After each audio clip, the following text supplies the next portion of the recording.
الحمد لله والصلاة والسلام على سيدنا محمد وعلى آله وأصحابه أجمعين. الحمد لله والصلاة والسلام على سيدنا محمد وعلى آله وأصحابه أجمعين. أما بعد فأعوذ بالله من الشيطان الرجيم. بسم الله الرحمن الرحيم. إنما المؤمنون إخوة فأصلحوا بين أخويكم واتقوا الله لعلكم ترحمون. صدق الله العظيم. اللهم صل على سيدنا محمد وعلى آل سيدنا محمد وبارك وسلم. اللهم صل على سيدنا محمد النبي الأمي وعلى آله وأصحابه وسلم. میرے معزز مسلمان بزرگوں، عزیز بھائیوں، جب سے مسلمان قوم اسلامی اخوت کی نعمت سے محروم ہوئی ہے، جب سے مسلمان قوم اسلامی اخوت سے محروم ہوئی ہے تو وہ لسانیت، قومیت اور وطنیت کی لعنت میں مبتلا ہو گئی ہے۔ جب سے یہ مسلمان قوم اسلامی اخوت کی دولت سے اور اس عظیم نعمت سے محروم ہوئی ہے تو یہ لسانی، قومی، وطنی ان بدبودار اور جہالت سے بھری ہوئی فتنے، ان مصیبتوں میں مبتلا ہو گئی۔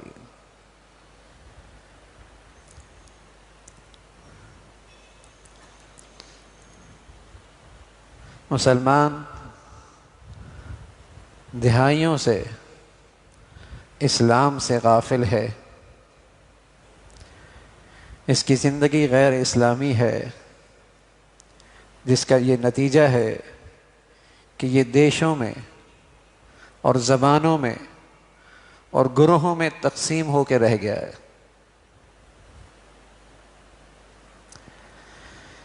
دہائیوں سے یہ مسلمان اسلام کی روح اور اسلام کی حقیقت سے محروم ہوا ہے، تو یہ اسلامی اخوت کی دولت سے بھی محروم ہو گیا، اور غیر اسلامی زندگی اختیار کرنے کا نتیجہ یہ ہے کہ آج یہ لسانیت اور وطنیت اور قومیت کی آگ میں جل رہا ہے۔ کہاں اسلام کی یہ تعلیم کہ مسلمان کا بھائی، اور کہاں آج ایک مسلمان کی جان، مال، عزت، آبرو اپنے ہی بھائی سے محفوظ نہیں۔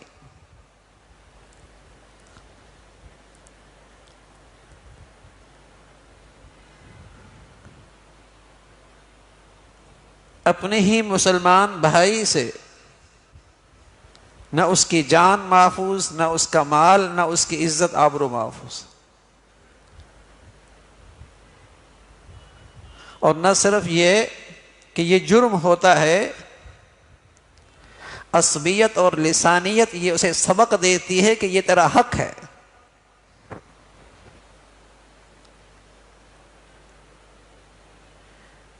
یہ تیری زبان کا اور تیرے علاقے کا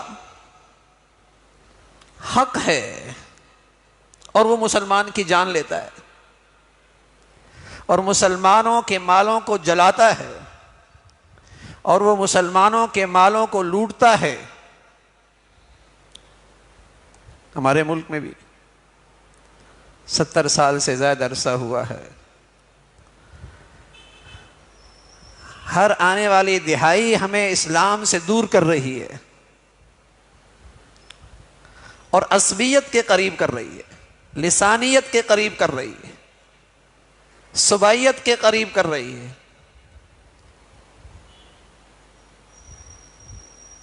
کس وقت یہ آگ کس علاقے میں اس کے شعلے اٹھنے لگ جائیں، ہر آئے دن دیکھتے ہیں ہم۔ ہائی آئے دیکھتے ہیں. اور جہالت کی انتہا ہے کہ قومی سطح پہ اہل اقتدار کی سرپرستی میں، ان سیاسی گروہوں کی سرپرستی میں اس عصبیت کو غذا مہیا کی جاتی ہے. مہاجر day, Sindhi day, Baloch day, فلاں زبان کا ڈے، یہ دن منائے جاتے ہیں. حقیقت میں اس عصبیت کو غذا دی جاتی ہے. آپ دیں تو زہر، اور پھر آپ امید رکھیں تریاق کا. آپ نفرت کو غذا مہیا کریں اور پھر امید رکھیں کہ یہ قوم اتفاق اور یکجہتی کے اندر ایکوں کی زندگی گزارے گی. یہ سب اس بے دینی کا نتیجہ ہے. یہ سب غیر اسلامی زندگی کا نتیجہ ہے. اللہ نے اس امت مسلمہ کو اسلامی اخوت کا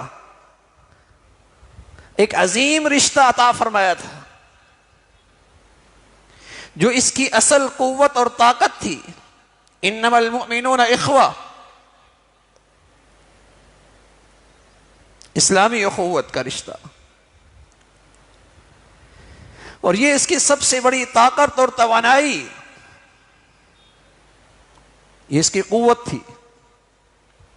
آپ کو مختلف صوبوں میں اور شہروں میں اور موقع بموقع اس قسم کی آگ کے شعلے اٹھتے نظر آتے ہیں، عصبیت کے، نفرت کے. یہ ایک ظاہری شکل تو ہے، لیکن اس کے پیچھے ایک چھپا ہوا دشمن بھی ہوتا ہے، ایک چھپی ہوئی طاقت بھی ہوتی ہے جو ہمیں اس راستے سے کمزور کرنا چاہتا ہے. یہی ملک ہے. اسی پاکستان کے پیٹ سے بنگلہ دیش نے جنم لیا. ہونا تو یہ طے تھا کہ ان مشرقی حالات سے مغرب کا پاکستان عبرت حاصل کرتا اور سنورتا،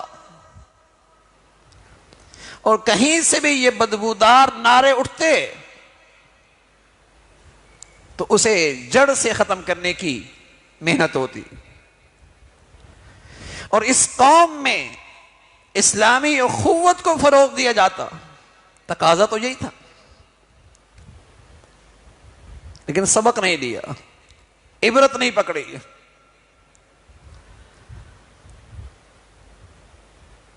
یہ عصبیت اور لسانیت، رسول اللہ صلی اللہ علیہ وسلم فرمایا کرتے تھے جو عصبیت اور لسانیت پہ کھڑا ہے اس کا میری امت سے کوئی تعلق نہیں،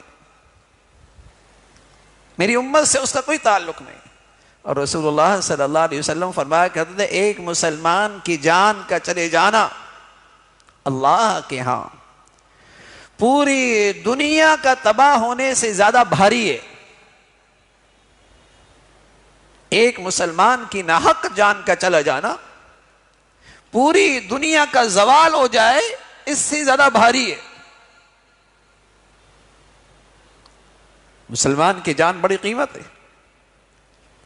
عبداللہ ابن مسعود رضی اللہ تعالیٰ عنہ بیت اللہ کا طواف کر رہے، اور دوران طواف آپ کے کانوں میں پیارے رسول صلی اللہ علیہ وسلم کی آواز پڑتی ہے. بیت اللہ نے تجھے بڑی عزت و حرمت عطا فرمائی، اللہ کے یہاں تیری بڑی شان اور بڑی عظمت ہے، لیکن اس زمین پر اللہ کی ایک مخلوق ایسی ہے جس کی عزت و حرمت تجھ سے بھی زیادہ ہے. عبداللہ ابن مسعود فرمانے لگے رضی اللہ تعالیٰ، میرے کان کھڑے ہو گئے بیت اللہ کی عظمت و حرمت کہ کیا کہنے ہیں. لیکن اللہ کے سچے نبی کی زبان سے یہ جملہ بھی ہے کہ ایک مخلوق ایسی ہے جس کی عزت و حرمت بیت اللہ سے بھی زیادہ ہے. پھر رسول اللہ صلی اللہ علیہ وسلم نے فرمایا بندہ مومن کی عزت و حرمت اللہ کے ہاں بیت اللہ سے بھی زیادہ. کوئی بد نصیب آدمی بیت اللہ کو ڈھانے نکلے اور اس کی عزت و حرمت کو پامال کرنے کے لیے آگے بڑھے تو مسلمان اسے کس نظر سے دیکھیں گے؟ کس قدر اس سے نفرت ہوگی؟ اور مسلمانوں کی طرف سے اسے کس رد عمل کا سامنا کرنا پڑے گا؟ یقیناً کرنا پڑے گا۔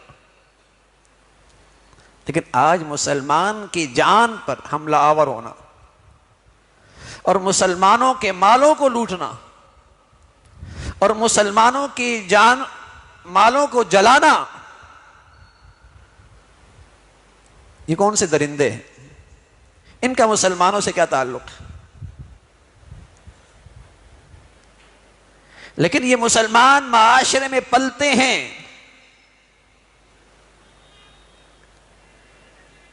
یہ مسلمانوں کے معاشرے میں رہتے ہیں، کہتے ہیں اپنے آپ کو مسلمان، لیکن ان کے افکار، ان کے افعال، ان کا اسلام سے کوئی تعلق نہیں۔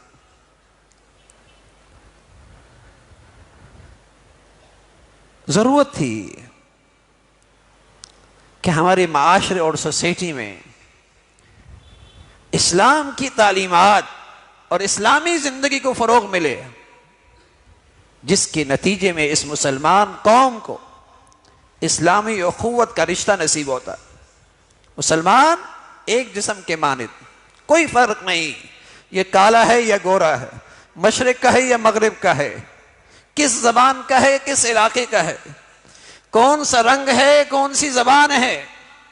المسلم اخو المسلم، بھائی یہ ہے۔ رسول اللہ صلی اللہ علیہ وسلم فرمایا کرتے تھے المسلم من سلم المسلمون من لسانی و یدی، مسلمان کہلانے کے لائق ہی وہی ہے جس کے ہاتھ اور زبان سے کسی کو تکلیف نہ پہنچے۔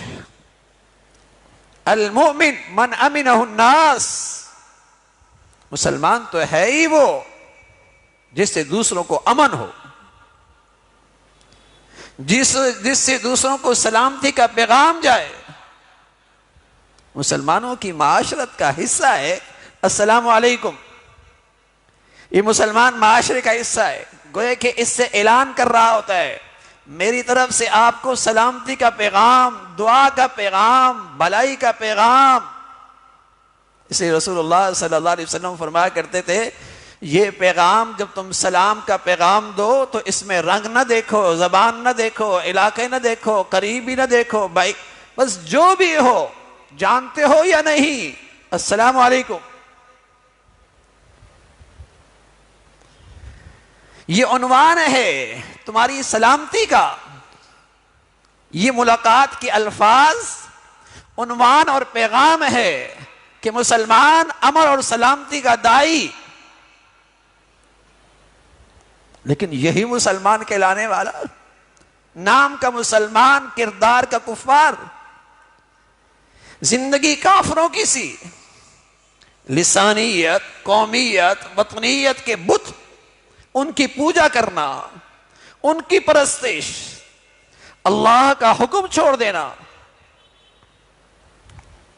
اس کا اسلامی زندگی سے کوئی تعلق نہیں۔ میرے عزیزو، یہ جو فتنے ہیں، جہاں یہ فتنے مسلمانوں کو اسلام سے دور کرتے ہیں، وہاں اس ملک کی سالمیت بھی خطرے میں پڑتی،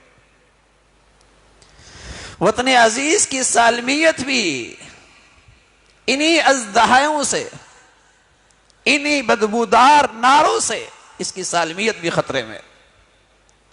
باہر کا دشمن منہ کی کھائے گا، اور انشاءاللہ باہر کا دشمن ہمیشہ منہ کی کھائے گا۔ ہمیں جو زیادہ خطرہ ہے یہ اندر کے ازدہے ہیں، اندر کے دشمنے ہیں جو اسلامی زندگی سے دور ہیں اور پھر کفار کے آلائے کار ہیں، پھر دشمنوں کے آلائے کار ہیں۔ اس سے زیادہ خطرہ، یہ زیادہ خطرہ۔ اسلامی اخوت ایک عظیم نعمت ہے اس امت کے پاس۔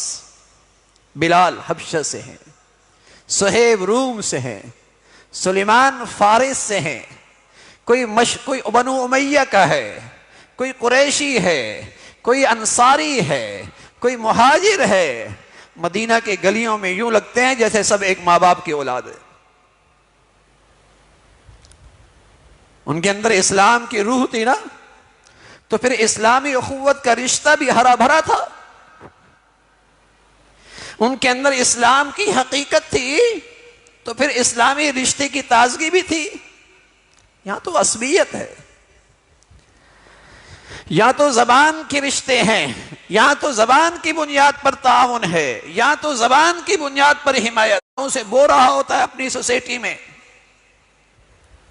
تمہاری خدمت کی بنیاد اسلام ہونی چاہیے، تمہارے اداروں کی بنیاد ایمان اسلام ہونی چاہیے۔ تمہارے کوئی کاروباری آدمی، اس کو وقت اندیشے ہیں کہ میرا مال محفوظ طریقے سے دوسرے صوبے میں جا پائے گا نہیں جا پائے گا، میری دکان میری فیکٹری فلاں علاقے میں محفوظ رہ پائے گی یا نہیں رہ پائے گی۔ کس وقت یہ عصبیت کی آگ بھڑک اٹھے، ایسا لگتا ہے بارود کے ڈھیر میں بیٹھے ہوتے، کب یہ پھٹ جائے۔ کون اس کے اندر چنگاری ڈال دے نفرت کی۔ اگر مسلمانی ہوتی اور ہم اپنے معاشرے اور سوسائٹی کو اسلام کی بنیاد پر کھڑا کرتے، تو مسلمان تو وہ ہوتا ہے اپنا نقصان برداشت کرتا ہے، اپنے بھائی کا نقصان نہیں کرتا۔ اپنی جان تو خطرے میں ڈالتا ہے لیکن اپنے بھائی کی جان نہیں لیتا۔ اپنے آپ پر تو تکلیف کندھوں پہ اٹھا لیتا ہے لیکن اپنے بھائی کو تکلیف سے بچاتا ہے۔ مسلمان کی شان تو یہ تھی، مسلمان کی زندگی تو یہ ہے۔ اور یہ کوئی تجربے کی باتیں یا میں کوئی حکایات کسی کی نہیں بتا رہا، یہ اللہ کا پیغام ہے، یہ اہل ایمان کے نام اللہ کا پیغام ہے۔ انما المؤمنون اخوہ، اہل ایمان آپس میں بھائی، اور انما اور کچھ نہیں، تم سب بھائی ہو، اس کے سوا اور کچھ نہیں، مسلمان سب آپس میں بھائی بھائی ہے۔ لیکن یہاں ہم زبانوں کی بنیاد پر دوسروں سے نفرت کر رہے ہوتے ہیں، وطنیت کی بنیاد پر دوسروں سے نفرت کر رہے ہوتے ہیں، ہم علاقوں کی بنیاد پر دوسروں پہ تنقید کر رہے ہوتے ہیں۔ ارے کردار کی بنیاد پر ان کی بات کرو، فلاں قوم ایسی ہے، فلاں زبان والے ایسے ہیں، یہ بدبودار نعرے، یہ بدبودار نعرے ہیں، اس کا ایمانی اسلامی زندگی سے کوئی جوڑ نہیں ہے۔ انما المؤمنون اخوہ، کالا گورا عربی اجمی، پوری اسلامی دنیا بدقسمتی سے آج جس کمزوری کا شکار ہے، یہ نتیجہ ہے کہ آج ہم اسلامی اخوت کی نعمت سے محروم، اسلامی رشتے سے محروم۔ یہ ان کا معاملہ ہے، یہ ان کے ساتھ ایسا ہو رہا، اس دولت سے محروم۔ اور رسول اللہ صلی اللہ علیہ وسلم اس امت کو ایک جسم بنا کر گئے ہیں، ایک جان بنا کر گئے ہیں، اور ایسی پیاری مثال دی، المؤمن للمؤمن کالبنیان یشد بعضہ بعضا ثم شبک بین اصابعہ۔ پھر یوں آپ نے یوں پکڑ کے فرمایا دیکھو کتنی طاقت آتی ہے اس کہ ایک مسلمان دوسرے مسلمان کے لیے ایسا طاقت کا ذریعہ ہے جیسے عمارت کا ہر پتھر ہر اینٹ دوسرے کے لیے طاقت کا باعث، عمارت کا ہر حصہ دوسرے حصے کی تعمیر اور حفاظت کا ذریعہ، ایسی مسلمان ایک دوسرے کے لیے طاقت کا ذریعہ تھے، سہارا ہوتے تھے۔ اللہ کے نبی فرمانے لگے مسلمان وہ نہ ظلم کرتا ہے اور نہ ہی مسلمان اپنے مسلمان بھائی کو بے یار و مددگار چھوڑتا ہے، نہیں اس پہ ظلم کرتا ہے نہ اسے بے یار و مددگار چھوڑتا ہے۔ تو میرے عزیزو، اسلامی اخوت، یہ رشتہ ہمارے ایمان کا تقاضا ہے، ہمارے اسلام کا تقاضا ہے، اور اس رشتے کی تازگی یہ اللہ کا حکم ہے۔ اس میں ہماری دینی زندگی اور ایمانی زندگی کا بھی تحفظ ہے، اور اس ملک کی سالمیت اور اس کا تحفظ بھی اسی رشتے کی مضبوطی کے ساتھ ہے۔ اللہ تعالیٰ اس رشتے کی تازگی اور اس کے مبارک ثمرات نصیب فرمائے۔ وآخر دعوانا ان الحمد للہ رب العالمین۔